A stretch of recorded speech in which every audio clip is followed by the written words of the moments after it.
Welcome to the Mentor Podcast, where the most highly motivated entrepreneurs come to get their weekly dose of financial stability with host Ron LeGrand, as well as other nationally recognized thought leaders who will teach you how to get, grow, and protect your wealth.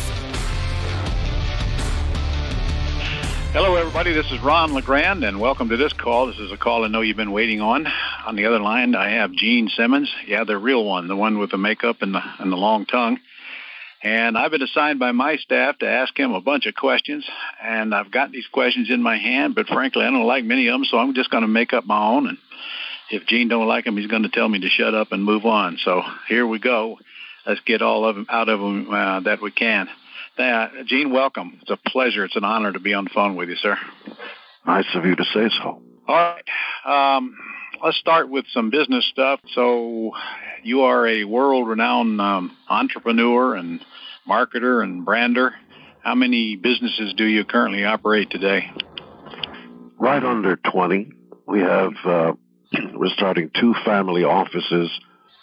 They're non-cross collateralized. For those that don't know what a family office is, we handle the assets of high-end families, try to minimize tax exposure, do business to business, and try to help them in making investment decisions and introduce them to right people, things like that. Asset management. And they're 2 separate non-crossed business models. I own the word motion, therefore I own the phrase motion pictures. So there's a motion picture joint venture with ArcLight Films, where we've got 8 films in the hopper coming up. I'm launching a new magazine called Mogul. I've been able to trademark it, so Mogul's going to be a kind of a hybrid business and pop culture magazine. So, for instance, a Richard Branson would belong in there, and a P. Diddy would belong in there. Right. People who've been able to create their own brands, pretty much lifting themselves up off the floor by their own britches. And I have a cola coming. I own the Moneybag logo, therefore Moneybag Cola's coming out. I've got a new book on HarperCollins called On Power, My Journey Through the Corridors of Power. You really want me to go on? I don't think you'll have enough time. Well, okay. You made the point. It sounds like you got a lot going on. Oh, I'm also a member of America and South America's, North America and South America's #1 gold record award-winning group of all time in all categories. Wow. Well, you've been at it a long time, and now I'm going to ask you a big question. Actually, how much time do you actually spend in these businesses? I'm guessing you probably don't spend a whole lot of time in any one of them individually. Well, you know, I'm a very strange duck because I don't even use an assistant. I prefer to use the infrastructure of established entities that have to do it every day. But the tendency of corporate is that it's like those horses that pull the wagons. They have the blinders on so you can't look to the left or the right. So they do great when they look straight forward because they're designed to do that. But anything on their left and their right, they literally can't see because the training and all that. So out-of-the-box thinking sort of means you need a maverick like me who comes and asks difficult questions, which is why the IRL, the Indy Racing League, hired me to be their brand master. And I'm the guy that came in and literally changed the brand from the IRL to IndyCar. That was me. I created the campaign I Am Indy and did a lot of stuff. And McLaren just hired me, the luxury cars that you can buy for $1 million to $3 million. I did not know that. Yep. Okay. A lot. As I said, you don't have enough hours in the day. No, I don't. So the truth is that, you know, when I was a kid, I used to watch these dish twirlers. I don't know if you ever saw them. They were 10 sticks. Excuse me? I did watch them. I'm actually a little older than you, so I did watch them. I'm 68. I'm 71. Well, then you're clearly worshiping the right God. Because you sound terrific. And so I never understood how he could twirl 10 dishes and just be one guy. Because I can't even twirl one dish. But some people can do that. In fact, he considers it a strange question. What do you mean, how can I twirl the dishes? I can twirl dishes. So that's me. I do best when I'm heavily immersed and busy all the time. And even though the businesses on the surface don't seem to cross over, they sort of do, because all businesses adhere to one business mantra, and that is, whether you're a rock band, a religion, a political party, or a corporate entity, either you know how to make money or you don't. Yep, and you're the chief chaos officer, I would imagine. Well, you got to go in there, and sometimes making money means you have to downsize, which in this socialist world sometimes means you have to get rid of people who don't contribute to the bottom line. I guess the point I was trying to make is what you're really good at is finding people and let them do what they do best, and get out of the way and let them do what they do best. And the answer is yes, but keeping people on a short leash. Yeah. Because the tendency in America, this entitlement society that we have, is, people don't feel guilty about stealing pencils off the table. People take towels from hotels. When I was a kid, it was a different ethic. You wouldn't dare think about that. Or if you saw a drunk on the street corner, right, he was a derelict. Now everybody gets drunk. Never mind drugs and all the rest of it. So I'm a real strange duck, because you think because I was in a rock band, maybe the biggest one of them all, that I would adhere to a certain lifestyle. But I find all of it repugnant and dangerous, because it undermines the core values of what America is about. The work ethic, being cordial and charming and responsible, and for God's sake, shutting your pie hole when Old Glory waves. Even if you don't want to say the Pledge of Allegiance, at least shut up for a minute. Millions of people have died for that flag. So if you don't want to say it, nobody's going to force you, but at least shut your pie hole just for a minute. Yeah. As if you knew what you were talking about if you opened your pie hole. Well, I got to get to these questions. All right, I see you're leaving here shortly for a tour. Are you still working with KISS? Yeah, KISS continues to tour the world. We do stadiums everywhere else, but I have a side band called the Gene Simmons Band. And when KISS isn't busy playing stadiums, I go out there with my side band, as well as babysit all the other projects at the same time. I've even started working on my following book called 27, even before this next one comes out. There's an awful lot of time. When you're sitting on planes for 10 hours, I'll be in a plane for 14 hours. I can finish a book in 14 hours. Yeah, it's not a problem. Yeah, I do the same. I get it. Yeah. It's my best writing and thinking time, when I don't have anybody bugging me. Every once in a while, somebody beside me tries to, but I kind of shut them down pretty quick. Yeah. Yeah, you're right. All right. Well, listen, were you the guy that came up with the makeup idea way back when? No, it started, I came up with mine, but it was a singularity. There were 4 knuckleheads off the streets of New York who had the curious notion of putting together the band they never saw on stage. It was in late 1973, and I have no idea why we did it, but everybody one day decided to go to the local Woolworths, which was a department store, and buy these cheap $15 mirrors, and we decided to put makeup on for no particular reason. We didn't have a manager. We didn't know what we were doing. We certainly never called it marketing, because people in those days never talked about it. Nobody talked about the word brand. It didn't mean anything then. And one day we put the makeup on, and we kind of looked at each other, kind of going, this is kind of cool. It felt different. It felt unique. And do we dare take it all the way? In other words, are we going to do this as a prank for one day, one show, or are we going to actually step up, arch our backs, and, do what animals do when they pee on the ground? They claim their territory. They don't ask anybody's permission to do so. And so, hindsight's 20/20, I suppose. But in retrospect, we either were delusional or we clearly knew something that we had no right to know, because we had no resume and zero qualification for. And yet, within a year and a half of starting off, before MTV, before even voicemail was around, certainly cell phones weren't around, digital technology wasn't around, no computers, we were playing stadiums. Did it scare the crap out of you the first time you came out with that makeup on? Were you worried about what people were going to say? No, not at all.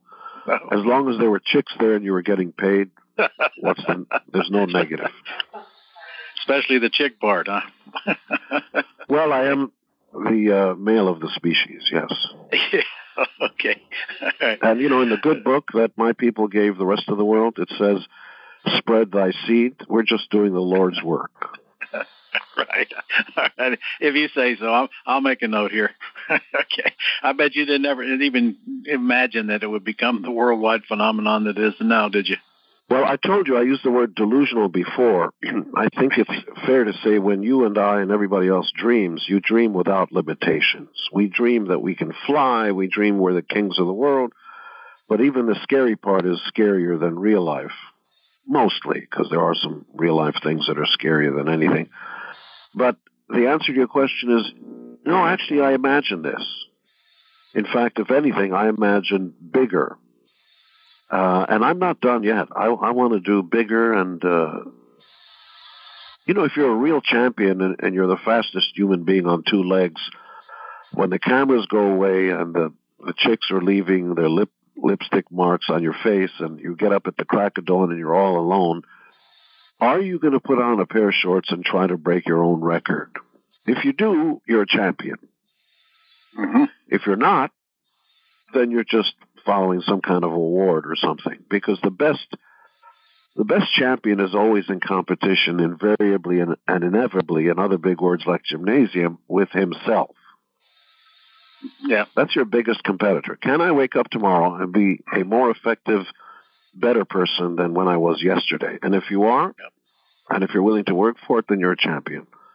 Gene, our whole business is trying to get people to do things they haven't been comfortable doing in the past. I'm in the world of real estate, residential and commercial, and the biggest challenge we have is having people get over their fear. And when I ask them what they're afraid of, I'm telling you, I've written books.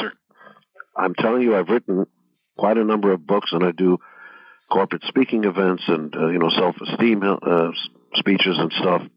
If people understood that they cannot fail, you cannot fail in America. I mean, let's take the worst case scenario. You stick your head above the ground, you're deep in debt, and you lose everything. Well, the government allows you to go bankrupt. That's called Chapter 7 or Chapter 11, and you can pick yourself up and try again. Yep. It's okay. It's okay to fail. And if you take a look at baseball players, the best ones are only doing about 300. What that means is 70% of the time they strike out. I would imagine you struck out a few times along the way, too. Every day. I fail all the time. Yeah, me too, man. Me too. I wasn't going to do the joke with you. You struck out, that kind of means guy talk. Yeah. But I fail all the time. But so what? Yeah. You just keep going, just keep moving ahead. What doesn't kill you makes you stronger. Yeah. The great thing about real estate, and I have quite a bit of it myself, is that they make less and less of it every year. There are more and more people and only a finite amount of land. Would you say that some of your best opportunities in your career came when actually you were fighting off adversity and didn't really expect them, but just took advantage of them when they arrived, and that's kind of what got you where you are? Well, two things is once we came to America, everything was easier than anything before. My mother was 14 years of age when she was in the concentration camps of Nazi Germany, and I was born in Israel, and it was a very difficult time then. It was 6 months after the country was declared independent, so there was no infrastructure, dirt roads, and all that. When we came to America, I never had a bad day in my life. My mother was working in a sweat factory, but we had enough to eat. She was making $37.50 a week. I didn't know we were poor. We had a television set. It was free. We had a library about 2 blocks away. That was free. I could read as many books as I wanted, and it was free. And I went to school, and that was free. And I thought, I didn't know what rich or poor was, but I thought, gee, I have everything I want. I can read a comic book when I want it. I can have an ice cream cone when I want it. I thought, it doesn't get any better than this. It's all how you look at it. Yeah, but in America, at least, you can be anyone, think anything, and do practically anything without people trying to kill you, just for the shade of your skin or your religious beliefs or anything. In other parts of the world, you'd wind up in a can of dog food. Yeah, that's also true. I just heard you said you had a lot of real estate. Tell me about that. That's the subject. That's what have some commercial. Have some commercial real estate, private real estate in different parts of the world. Why? Well, just wondering how deep you are into real estate. That's what a reasonable amount of the folio is. What you want to do is diversify. If you're going to Las Vegas, of course, you don't want to put all your money on 37 Black, right? Right. What you want to do is spread the risk. So whether you're going to Wall Street, you don't want to put all your money in, for instance, biotech. Well, you might win big, but if it goes down, you're going down with the ship. So you want to put a little here, a little put there. You like McDonald's, buy McDonald's. You like Coca-Cola, buy Coca-Cola. But, don't put all your money on the same thing. Yeah. So it's a good idea to spread the risk between commercial and private real estate, but also, real estate is location, location, location. And I'm not the expert here. You are. And part and parcel of that is doing something called due diligence. Stick your snoot close to the ground, get in there, roll up your sleeves. Don't send somebody else instead of you. Go out there and find out. Yeah. Go out there, visit the area, go to the local restaurant, taste the food, meet people who are there, find out how are the schools, are there families there. Do the research. I own a restaurant, and I often tell everybody you can't learn how to run one by eating there. That's for sure. Yeah, I own a chain of restaurants, but I know what you mean. Yeah. What do you think the biggest mistake that brand new entrepreneurs make today? They don't put in the work. The word entrepreneur is a stupid French word that you can barely spell, much less pronounce. There's actually a hidden R it's entrepreneur, and most people say entrepreneur. It's a long, uneasy word, and everybody uses it because it sounds cool. But what it really means is hard work. There's just no shortcutting the idea that if you want to become an entrepreneur, you got to think for yourself, make up your own rules, and put in more hours than the guy that works 9 to 5. Mm-hmm. Really. The guys that self-made people work harder than you or I do. That's what makes them self-made. They don't take vacations. I mean, if you stand still and realize a year has 365 days, and 2 days, most people take 2 days out of every week and do nothing but dip chips, get fatter, and watch the ball game on TV. That's the weekend. Right. Saturday and Sunday. Well, times 52 is 104 days. Yeah. Where you're doing nothing but getting fatter and not making more money. Then you add in Christmas, I got to visit my mother-in-law, and Thanksgiving, and the dog ate my homework day, and President's Day, and all these days that I have off. More days are spent doing nothing than actually working. Never mind the time that, the 2-week vacations and all this other stuff. There used to be a time when people used to work hard and they got rewarded for it. Now people complain that they don't want to pick strawberries. Well, okay, if you won't, somebody will. That's true. Well, I'm sure my folks are going to want to know why Gene Simmons, at his stage of life, still wants to go on the road and tour and still wants to go speak and do all. I'm hungrier than ever. Yeah. I'm hungrier than ever because the most boring thing in being a rat is when you know how to get to the cheese too quickly. There's just no challenge because, truthfully, the hunt is much more exciting than the kill. Once you kill, that's it. That's the end of it. But it's that maze. Most exciting thing for me is if you give me a new maze where I don't know where the cheese is, that gets me hot and bothered. There you go. I can't, because it's a challenge. Give me a challenge every day. I'm often telling people that you're always looking for a station, some place in life where everything's going to be perfect, not realizing you're already there. It's your ability to get up and go to work and create every day and keep the excitement in your blood. And how about you're blessed if you even have a job? Let's not forget that there are still people, even though unemployment is going down, thank God, that means more people are working now. But there are still people that can't find a job. And so let's not take that for granted. Well, what's next for Gene Simmons? Well, as I said, 2 new family offices, launching a cola line, launching a magazine, launching 2 book imprints, joint venture, Simmons Books as well as Kiss Books, and the Simmons Comics Group, joint venture for films, licensing and merchandising. Mm-hmm. Kiss continues. We have the Kiss Golf Course in Las Vegas and the Kiss Limo Service, Kiss Cruises, We literally have 5,000 licensed products and literally outsell the Beatles and Elvis.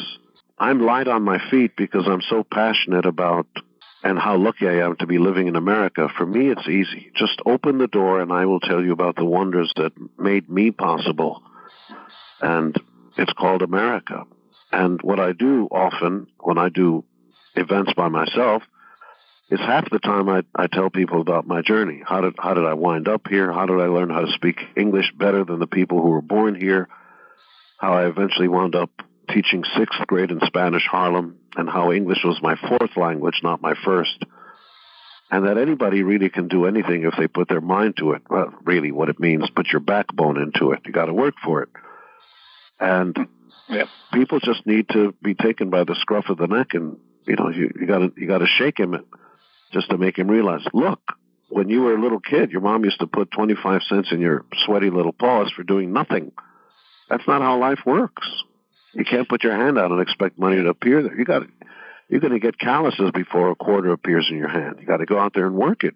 Yeah. And once you get that idea through your thick skull that it's not looking for a job, do you have a job, but do you love labor itself? If you love working, then you'll have no problem finding a job. Don't you get a little pissed off? I know I do when you see the millennials on television about how life sucks and how bad they have it. And, well, somebody's got to wrap my fish and take my garbage out. Not everybody's going to access power. Yeah. And once mommy and daddy go by the wayside and they think it's all going to be easy, they can do all they want. Yeah. But the people who I'm going to hire in my businesses are thrilled to work and find it a blessing so they can feed their families and so on. And those are cornball things to say, but it's profoundly true. Well, that I have the same without, opinion. job is the blessing of a family, because without that, you cannot feed your children and make your family safe. Yeah. And millennials, unfortunately, are used to, it's an entitlement society because everything is disposable and everything is here and now. And by the way, if you can earn a living doing that, God bless you. Go for it. If you can earn a living with YouTube and ShmooTube and do it, that's great. Go for it. But there are millions of carcasses out there laying by the wayside who will never become Kim Kardashian. Yeah, that's a fact. So I say to Kim Kardashian, more power to you, because you figured out how to do nothing and get paid for it. I'm all for it. I'm all for it, really, because however you figure it out. Yeah, sure. Sure, I'm all for it. And by the way, her stuff also hires people, so she creates jobs, and so does the family. And I'm a big fan of the whole idea. Yeah. But the problem is that every other little girl in America and all over the world wants to be that, and they won't be. It's like watching a basketball player, and every kid who dribbles a ball says, I can play basketball. No, actually you can't. You're not that tall, you're not that good, and you don't have a fallback position. If the basketball thing doesn't turn out, and it most likely will not, what are you going to do to earn a living? Yeah. Mommy and Daddy won't be around forever, will they? Oh, hell no. All right, listen, I got a personal question here. Back in the mid-2000s, I bought a Gulfstream, and after I bought that, I was told that Kiss used to own that plane. Did you ever own a Gulfstream? I might have. Who wants to know and why? Well, it was me. I just want to know if they're telling me the truth. I can't even remember the tail number, but it could be. Yeah. Okay. I need to see it. Was it a 4 or a 5? It was a 2. No, we didn't own a 2. You didn't own a 4. 2. Okay, no, we had a 4. They lied to me then. Imagine that. All right.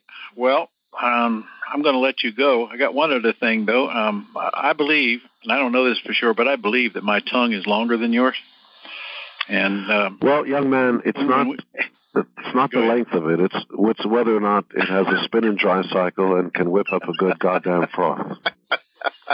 Okay, I'll yield. All right, sir. I appreciate you taking the time to spend with us today. I appreciate it. I'll see you then. See you. Good night.